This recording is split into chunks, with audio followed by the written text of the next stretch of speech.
Assalamualaikum warahmatullahi wabarakatuh.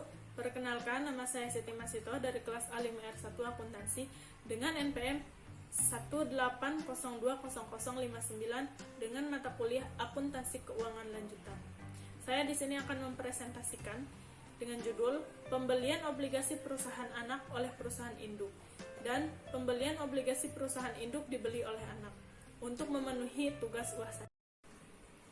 Kita langsung saja. Di sini ada obligasi perusahaan induk dibeli oleh perusahaan anak.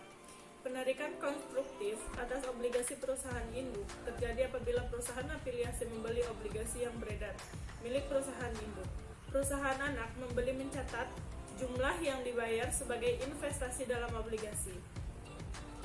Hanya ayat jurnal ini yang membuat baik oleh perusahaan afiliasi membeli maupun perusahaan afiliasi penerbit pada saat pembelian antar perusahaan.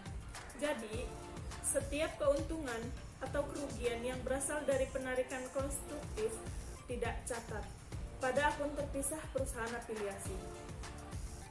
Perbedaan antara akun kewajiban obligasi dan investasi obligasi pada pembukuan perusahaan induk dan perusahaan anak mencerminkan keuntungan atau kerugian. Sebagai ilustrasi, diasumsikan bahwa SW adalah perusahaan anak yang memiliki 70% oleh PAM yang diperoleh pada nilai bukunya sebesar $5.600.000 pada tanggal 31 Desember 2006 ketika SW mempunyai modal saham sebesar $5 juta dan laba ditahan sebagai $3 juta. Pada tanggal 1 Januari 2008 PAM mempunyai obligasi 10% dengan nilai nominal $10 juta yang beredar dengan premi yang belum diamortisasi sebesar $100.000. Pada tanggal yang sama, SW Company membeli obligasi dengan nilai nominal $1 juta seharga $950.000 dari piutang investasi. Pembelian ini mengakibatkan penarikan konstruktif atas obligasi 10% PAM dan keuntungan konstruktif sebesar $60.000 yang dihitung ada di bawah ya teman-teman. Untuk nilai buku obligasi yang dibeli itu $1.010.000, 10% dikali nominal $10 juta ditambah premi $10.000. Untuk harga belinya itu ada $950.000 dan untuk keuntungan konstruktif atas penarikan obligasi itu $60.000. Satu-satunya ayat jurnal yang dibuat oleh SW ketika membeli obligasi PAM yaitu investasi dalam obligasi PAM ada $950.000 dan untuk kasnya itu $950.000 untuk mencatat akuisisi obligasi PAM dengan kurs 95. Untuk bagian 1 di sini ada metode ekuitas. Jika laporan keuangan konsolidasi segera dibuat setelah penarikan konstruktif, ayat jurnal kertas kerja untuk mengeliminasi saldo investasi obligasi dan kewajiban obligasi antar perusahaan akan mencakup keuntungan sebesar $60.000. Dan di sini juga ada pembukuannya ya teman-teman, bisa teman-teman lihat juga. Pada tanggal 1 Januari 2008 utang obligasi 10% yaitu ada $1.010.000 dan investasi dalam obligasi PAM yaitu ada $950.000. Untuk keuntungan atas penarikan obligasi yaitu ada $60.000. Sebagai hasil dari ayat jurnal kertas kerja ini, laporan laba rugi konsolidasi mencerminkan keuntungan tersebut dan mengeliminasi investasi dalam obligasi PAM. Sementara neraca konsolidasi menunjukkan kewajiban obligasi kepada pemegang obligasi di luar entitas konsolidasi sebesar $9.090.000 untuk nilai nominal $9 juta ditambah premi dan diamortisasi sebesar 90. Kemudian di sini ada pembukuannya teman-teman. Tahun yang berakhir 31 Desember 2008 dalam ribuan. Dan di sini juga ada bagian-bagiannya. Ada bagian PAM, SUE, penyesuaian dan eliminasi, dan untuk di bagian penyesuaian dan eliminasi itu ada debit dan kredit. Terus ada juga laporan konsolidasi. Yang pertama, laporan laba rugi penjualan. Untuk laporan laba rugi penjualan, bagian PAM-nya itu ada $4.000, untuk bagian SW-nya ada $2.000, dan untuk bagian debit dan kreditnya itu dikosongkan. Adapun bagian laporan konsolidasinya itu ada $6.000. Kemudian laba dari SUE. Untuk bagian PAM-nya ada 202, untuk bagian SW-nya itu dikosongkan, untuk bagian eliminasinya itu 202, dan untuk bagian debitnya itu dikosongkan, dan untuk bagian laporan konsolidasinya itu juga dikosongkan. Keuntungan atas penarikan obligasi. Untuk bagian PAM-nya dikosongkan, untuk bagian SW-nya dikosongkan, dan untuk bagian debitnya juga dikosongkan. Adapun untuk bagian kredit yang A 48 dan B ada 12, terus ada laporan konsolidasinya juga itu ada 60. Kemudian pendapatan bunga. Untuk bagian PAM-nya itu dikosongkan, bagian SW-nya ada 110, dan bagian debit yang B ada 110 juga. Bagian kreditnya itu dikosongkan, dan untuk bagian konsolidasinya juga dikosongkan. Kemudian beban termasuk harga pokok penjualan. Untuk bagian PAM-nya itu ada 1.910, untuk bagian SW-nya juga ada 1.890, dan untuk bagian debit kreditnya itu dikosongkan. Adapun untuk bagian laporan konsolidasi itu ada 3.800. Kemudian ada beban bunga. Untuk bagian PAM-nya itu ada 980, untuk bagian SW-nya dikosongkan, untuk bagian debitnya juga dikosongkan, dan untuk bagian kredit itu yang B ada 98, dan untuk bagian laporan konsolidasinya itu ada 882. Kemudian bagian beban hak minoritas $22 dikali 30%. Untuk bagian PAM-nya dikosongkan, untuk bagian SW-nya juga dikosongkan. Adapun untuk bagian debit yang D ada 66, dan untuk bagian kreditnya itu dikosongkan. Untuk bagian laporan konsolidasinya juga ada 66. Kemudian laba bersih. Untuk bagian PAM-nya itu ada 1.312, untuk bagian SW-nya itu ada $220, dan untuk bagian debit kreditnya itu dikosongkan. Adapun untuk laporan konsolidasinya itu ada 1.312. Kemudian bagian laba ditahan. Laba ditahan dikurangi PAM.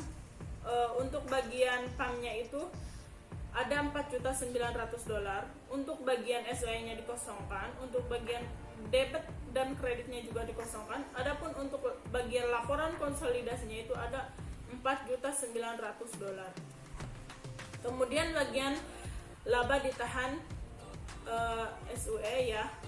Untuk bagian PAM-nya itu dikosongkan, untuk bagian SW-nya itu ada $4.000, dan untuk bagian debitnya itu ada 4.000, untuk bagian laporan konsolidasinya itu dikosongkan. Kemudian bagian ditambah laba bersih. Untuk bagian PAM-nya itu ada 1.312, untuk bagian SW-nya ada 220, dan untuk bagian debit dan kreditnya itu dikosongkan. Adapun untuk bagian konsolidasinya itu ada 1.312.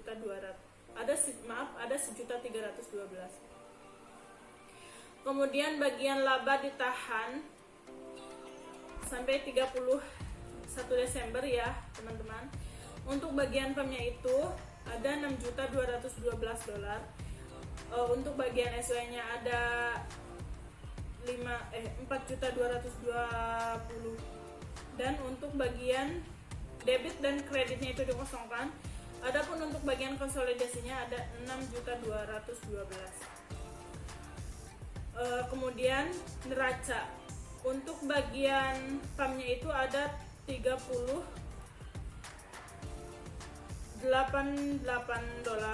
dan untuk bagian SW-nya itu ada 10. Maaf teman-teman, di sini ada kesalahan. Selanjutnya teman-teman, kemudian di sini juga ada pembukuan. Investasi dalam obligasi FAM itu ada 960, dan yang bagian A ada 960 juga. Terus ada 46.382 dolar, dan kemudian ada 20.110 dolar. Terus ada 58.980 dolar. Untuk bagian kewajiban lainnya itu ada 9.950 dolar. Terus ada 10.890 dolar. Kemudian ada 20.480 dolar. Untuk bagian utang bunga ada 500, terus ada 50 dan 450. Utang obligasi 10% itu ada 10.080, ada 1.008 dan ada 9.072.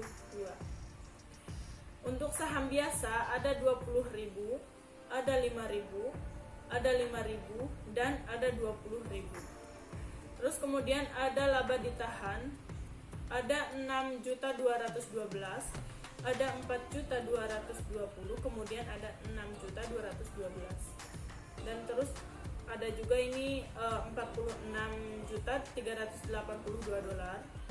Kemudian ada 20.110 dolar. Dan untuk bagian hak minoritasnya itu ada yang bagian D 66, yang bagian E 2.700, kemudian ada 2.766. Ya, jadi totalnya itu teman-teman ada 58.900. Laba yang dilaporkan oleh SUE untuk setiap tahun dari keempat tahun tersebut. PAM membuat ayat jurnal berikut untuk menyesuaikan labanya dari SUE sebagai pengakuan bagian per bagian atas keuntungan konstruktif tersebut. Untuk laba dari SUE-nya itu ada 12.000, dan untuk bagian investasi dalam SUE-nya juga itu ada 12.000. Pada tanggal 1 Januari 2013, yaitu tanggal jatuh tempo obligasi, seluruh jumlah keuntungan konstruktif harus telah diakui, dan akun investasi PAM dalam SUE akan sama dengan 70% ekuitas SUE.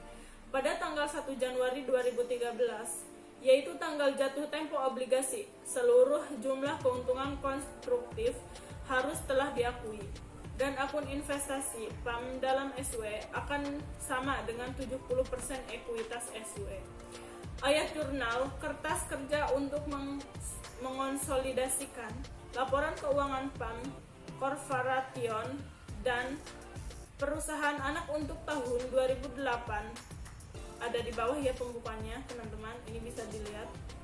Untuk bagian A, utang obligasi 10% itu ada 1.080.000, dan untuk bagian keuntungan atas penarikan obligasi itu ada 48.000, dan yang terakhir investasi di dalam obligasi PAM yaitu ada 960.000. Untuk mencatat keuntungan dan mengeliminasi jumlah resiprokal investaso sebagai obligasi. Kemudian untuk mencatat keuntungan dan mengeliminasi jumlah resiprokal investaso, obligasi dan kewajiban obligasi, termasuk premi yang belum diamortisasi. Untuk bagian B-nya itu pendapatan bunga ada 110.000, untuk bagian beban bunganya itu ada 96.000, dan untuk bagian keuntungan atas penarikan obligasinya itu ada 12.000. Untuk mengeliminasi jumlah resiprokal pendapatan bunga dan beban bunga.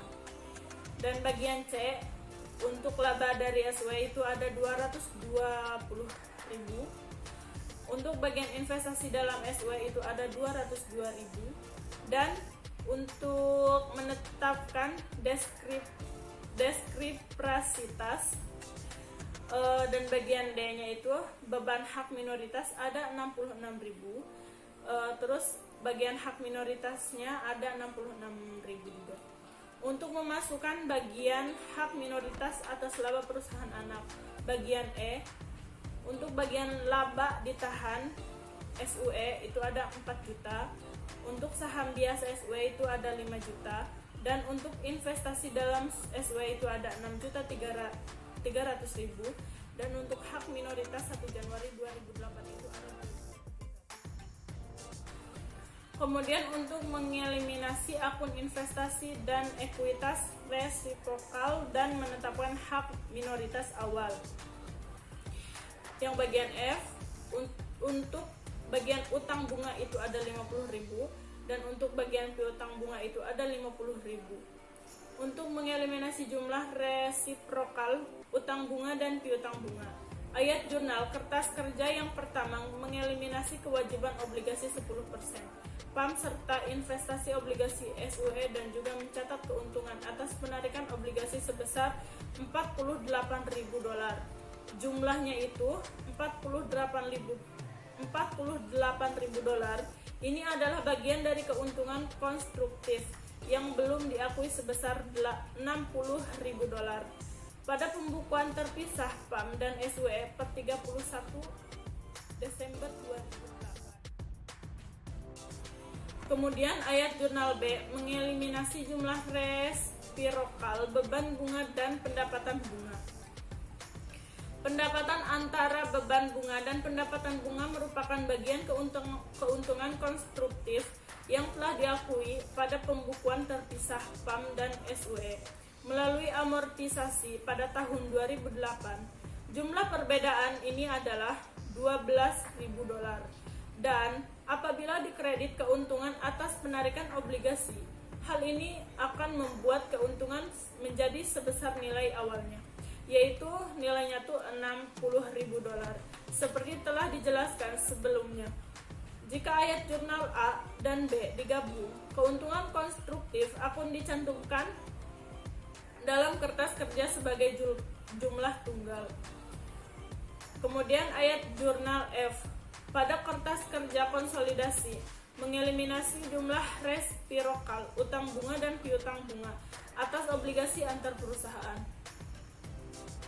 Hal ini menyebab utang bunga pada neraca konsolidasi sebesar $450.000, yakni nominal utang bunga untuk setengah tahun atas obligasi yang dimiliki oleh pihak luar dari entitas konsolidasi yang bernilai nominal $9 juta.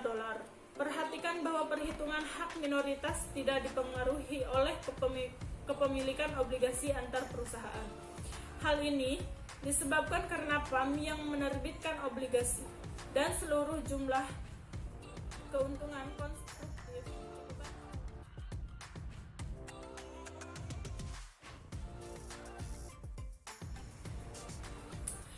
Kemudian pada tahun-tahun berikutnya hingga obligasi antar perusahaan telah ditarik, PAM dan SUE akan tetap mencatat obligasi tersebut pada pembukuan terpisahnya. Pelaporan beban bunga atau PAM sebesar $98.000 dan pendapatan bunga atau SUE sebesar $110.000. Perbedaan sebesar $12.000 diakui pada pembukuan terpisah PAM sebagai penyesuaian pendapatan investasi. Laporan keuangan konsolidasi pada tahun 2009 hingga 2012 mengeliminasi saldo-saldo yang berhubungan dengan pada pembukuan terpisah PAM dan SUE. Ayat jurnal penyesuaian dan eliminasi tunggal dalam kertas kerja konsolidasi tahun 2009 yang berhubungan dengan obligasi-obligasi antar perusahaan. Dan di sini ada pembukuannya ya teman-teman. Untuk bagian 2 itu ada pengaruh terhadap laporan konsolidasi pada tahun-tahun berikutnya. Untuk bagian pendapatan bunganya itu ada $110.000, untuk bagian utang bunganya itu ada $50.000, untuk bagian obligasi 10% itu ada $1.006.000, dan untuk beban-beban bunganya itu ada $98.000, untuk bagian piutang bunga itu ada $50.000, untuk bagian investasi dalam obligasi PAM-nya itu ada $970.000, dan untuk yang terakhir itu bagian investasi dalam SUE itu ada $40. Ayat jurnal ini mengeliminasi jumlah resiprokal pendapatan bunga dan beban bunga, jumlah resiprokal piutang bunga dan utang bunga, serta jumlah resiprokal dikreditkan ke akun investasi dalam SUE. Untuk menetapkan resiprositas antara investasi PAM dalam SUE dan akun ekuitas SUE pada awal tahun 2009. Hal ini diperlukan karena PAM meningkatkan akun investasinya pada tahun 2008 ketika PAM menyesuaikan akun pendapatan investasinya terhadap keuntungan konstruktif. Dengan kata lain, akun investasi PAM dalam SUE melebihi nilai buku tercatatnya pada SUE sebesar $48.000. Pada tanggal 31 Desember 2008, ayat jurnal kertas kerja tahun 2009 untuk SUE dan dicantumkan dalam kertas kerja konsolidasi sebelum jumlah resiprokal investasi dan ekuitas dieliminasi. Penyesuaian kertas kerja yang lama juga diperlukan pada tahun 2010, 2011, dan 2012. Sebagai contoh, kertas kerja konsolidasi mengkreditkan akun investasi dalam SUE sebesar $36.000 pada tahun 2010, ada $24.000 pada tahun 2011, dan ada $12.000 pada tahun.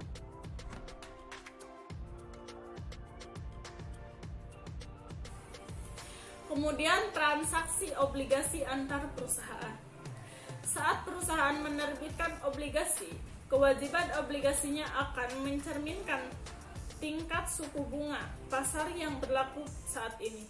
Dalam transaksi obligasi antar perusahaan dapat merealisasi tetapi tidak mengikuti keuntungan atau kerugian atas obligasi dengan menebus atau menarik obligasi yang beredar. Dan di sini juga ada jenis-jenisnya ya teman-teman. Ada 2 jenis.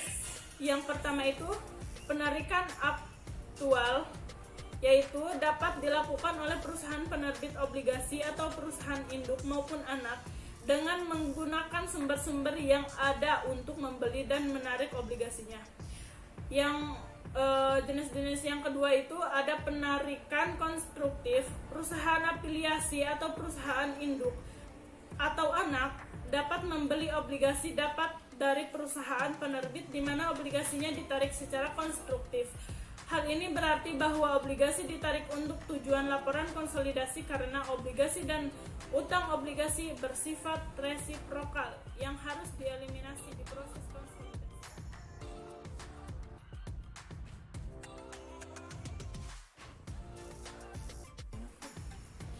Kemudian akuisisi obligasi perusahaan induk.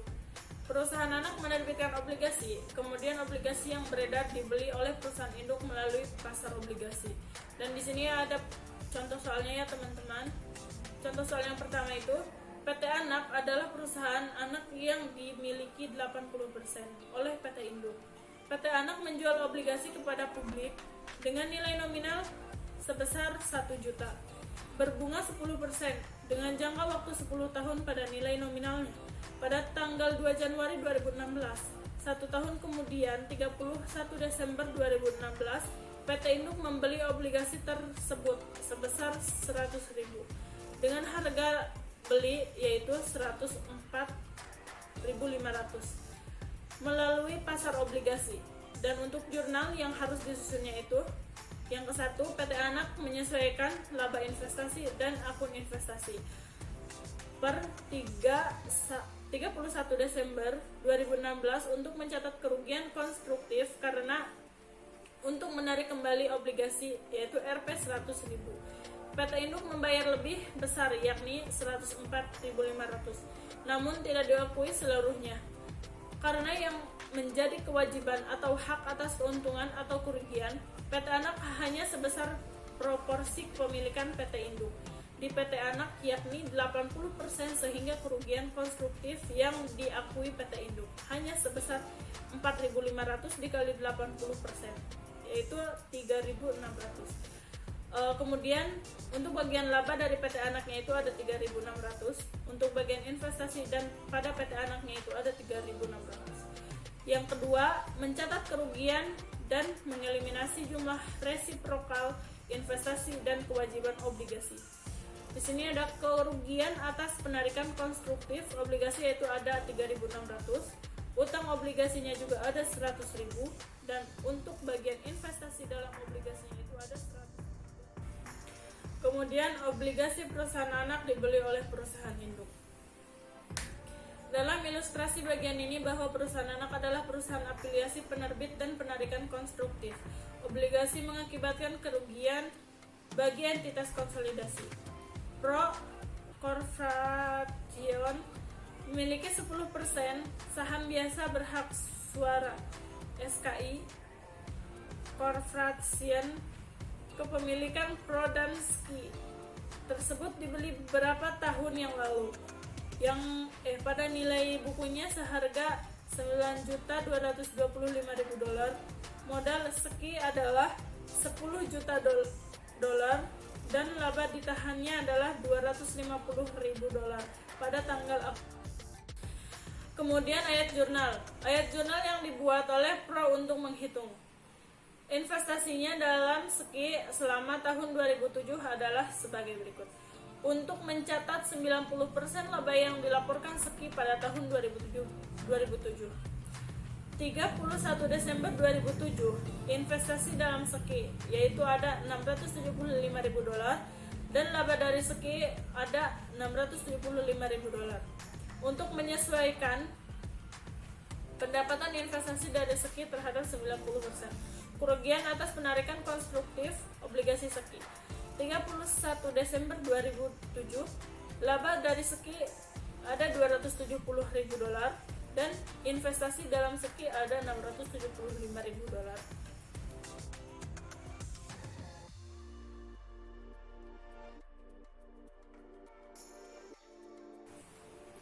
Lanjutan ayat jurnal. Untuk menyesuaikan laba investasi dari SKI terhadap 90% dari $60.000.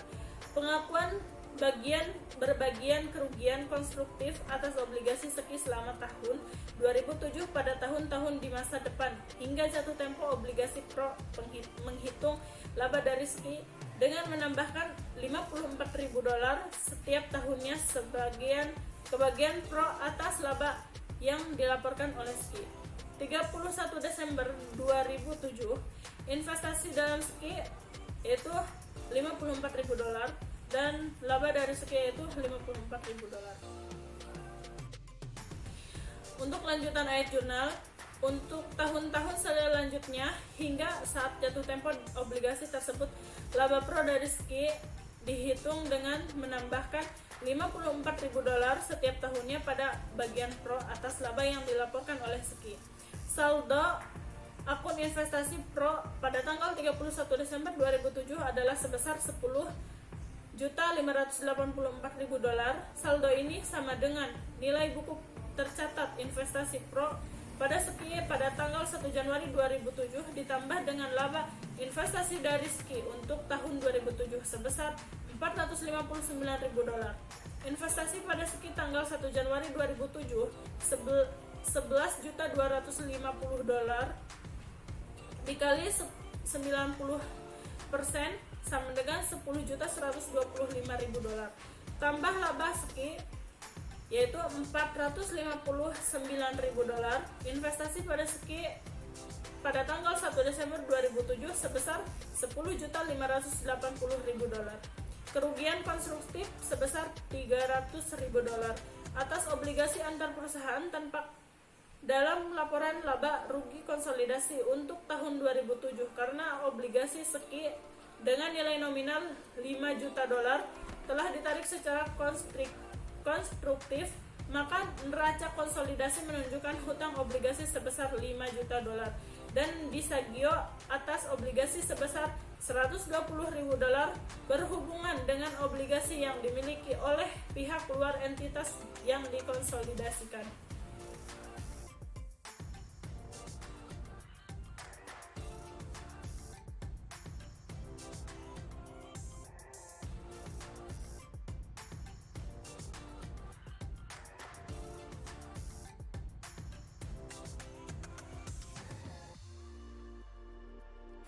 Kemudian ini untuk kesimpulannya teman-teman.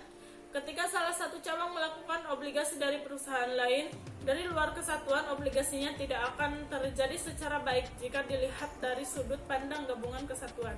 Yang pertama, catatan-catatan pembelian perusahaan afiliasi dari investasi secara obligasi jika dimiliki oleh entitas yang terpisah.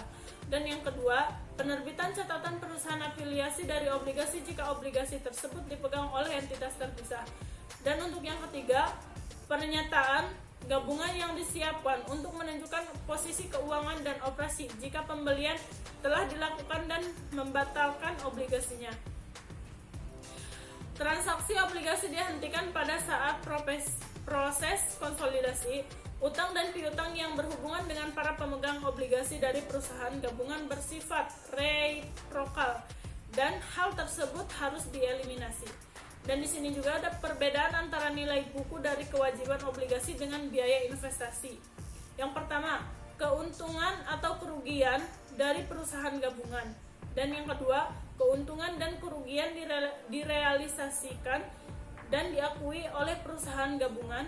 Yang ketiga, keuntungan atau kerugian tidak diakui dalam pembukuan dari perusahaan yang bergabung.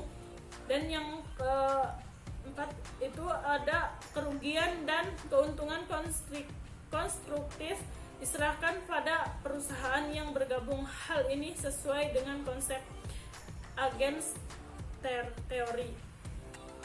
Untuk melanjutkan, dan yang keempat yang tadi, keuntungan dan kerugian konstruktif dimunculkan dalam laporan laba rugi dari perusahaan gabungan pada tahun di mana saham obligasi dari perusahaan yang bergabung diterima hanya kewajiban obligasi.